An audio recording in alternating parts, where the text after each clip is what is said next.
David, as you know, I've become intrigued with cryptocurrency because it is getting young people to even understand how money works. It is showing us that we've just surrendered to a 1 point of trust on our money, and there could be another option. Not that I'm certain it will all survive. And then, of course, blockchain. So I'd love to hear your views on blockchain. Okay, blockchain is being used right now in many different ways. And I'll give you one example to see how it's not quite visible, but it's going to have the kind of disruptive effect that you just mentioned. Now, back in 2019 or 2018, the EU had a directive that by 2025, they want all food within the EU area to go organic because of its positive impact on health, which reduces health bills which each country has. And as they have a smaller and smaller working force, having sick days impacts greatly on the economy. So in order to achieve this, we need to have a massive amount of trust in the integrity of the food system to deliver from source to sales point without any kind of modification. Particularly where organic stuff is concerned, where, perhaps if you're an organic grower and I ship you my 10 million tons of non-organic food, but then it goes out from you, it appears to be organic, right? So we basically broke the system. So in order to verify the provenance of food which is organically grown in the EU region, they basically applied blockchain technology, which tracks goods from source to sale all the way through. So you can't basically break that chain. Mm-hmm. So this is one of those things which the application is virtually invisible because, you don't see a lot. But what does it do? It creates trust in a system which potentially could be disrupted and, perverted even.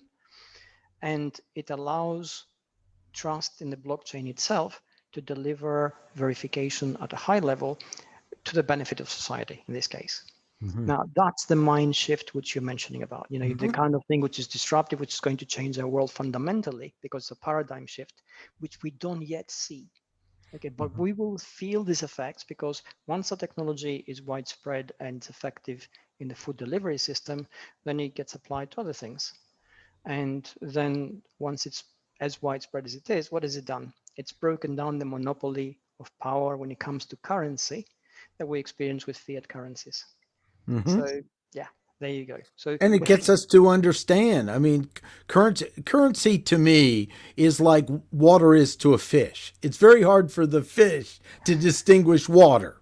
Yes, unless it isn't there. I think there's power in us distinguishing how we live in a conversation of something called money.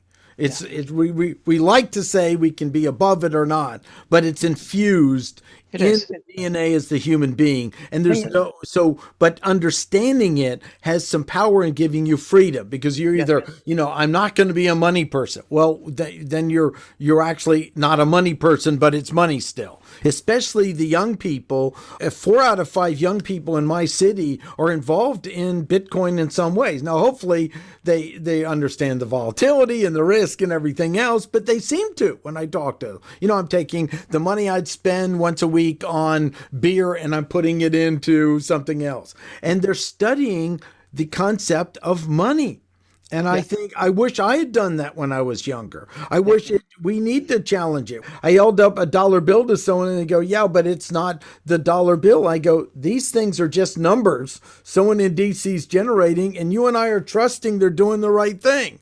Yes. And they go, and they had this look like, well, I don't trust DC. I go, well, you're doing it every day with this currency. That's right. It's our faith. Yeah. That basically gives value to currency. If we all decided tomorrow that the American dollar is worthless, all of us, right? Yeah. It doesn't matter what the government says, it would be worthless. Right.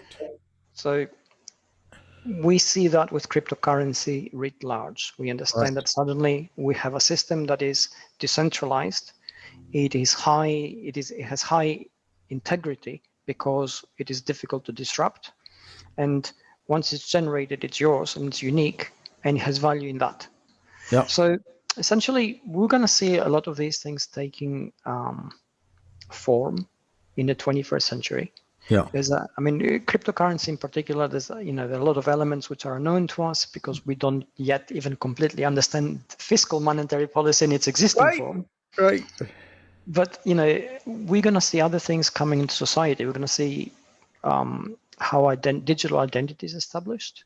Yeah. Because right now, that's also relatively fluid and has huge question marks in its integrity. And most intents and purposes we rely on Google to provide entities which Right. have a higher degree of trustworthiness. But Google is a private company. It uses its own systems to suit its own purposes, right? It doesn't care about you and me. So we will find ways to establish digital identity that is as real as us in the physical world. And that in itself will become disruptive, because the things which we do in that domain will have a different pathway than the ones which we have established in the real world today and we experience. Yeah, and the example of the NFT, valuing something that's digital, that we're, there's like, what is it? Well, do I own the picture? No, you actually, you have ownership of, you have the right to sell this digital phenomenon. I mean, so it's happening before. The other thing is it's going to demand us to be more creative in influence, because it's kind of like the father that controls his whole family with money, and then the kids figure out how to get their own money. Yes, and that's it. He might actually have to build relationships. He might actually have to talk to them. He might, and that's happening at a global level. Oh my God, we can't control them just with money. Well, then maybe we have to all work together to find some way to work together. Yes, yes, absolutely. Another disruption, all coming from, this pseudonym Satoshi Nakamoto in 2008 going, this isn't working. Let's see what we already have done and try something. Exactly. And I think, you've touched so many things there which are really important, but essentially it comes down to how do we establish identity, trust, continuity, and relationships which actually deliver lasting value in an environment which is completely fluid. Mm-hmm. So answering those questions will bring about an entirely different digital world. That world hasn't emerged yet. It's emerging. It doesn't rely on technological breakthrough. Those things help. Yeah. But it relies on the ability to establish relationships between actions and relationships between products or entities and so on. And that's where, basically blockchain technology comes in, the value of NFTs, cryptocurrency, and so on, and the behaviors which are attendant to them. Yeah. Well, I was thinking, what if there was a news system that was distributed and not controlled by monetary, working on a blockchain where someone was motivated to just report to the best of their ability what happened? That would be a disruption because one of the criticisms I have of news is each one of the groups is just commentary controlled by a monetary group. Yes. What if we could use the blockchain to create a new news distributive system? And I'm not, there are people all over the world going, oh my gosh, we have never had something. Well, how can we map this onto something else? These things are coming. They're in the future. We are the generation that's actually experiencing this transition. It's hugely painful for us because we can't take anything as granted anymore or for granted anymore. And it is also difficult for us because we don't know which way we should head towards. We are working things out as we go along to the best of our ability, and we are relying on many other people to sort of see, what they're doing to help guide us. That's how the future evolves when it comes to these nexus points, which we're experiencing right now. It's hugely exciting, and it's really frightening as well, right? Yes, exactly. It's both terrifying. It's like a roller coaster where you might as well enjoy it, but it's also going to be scary at times. Yeah, exactly. Excellent. Thanks, David, for talking on this. Thank you very much. Thank you for this.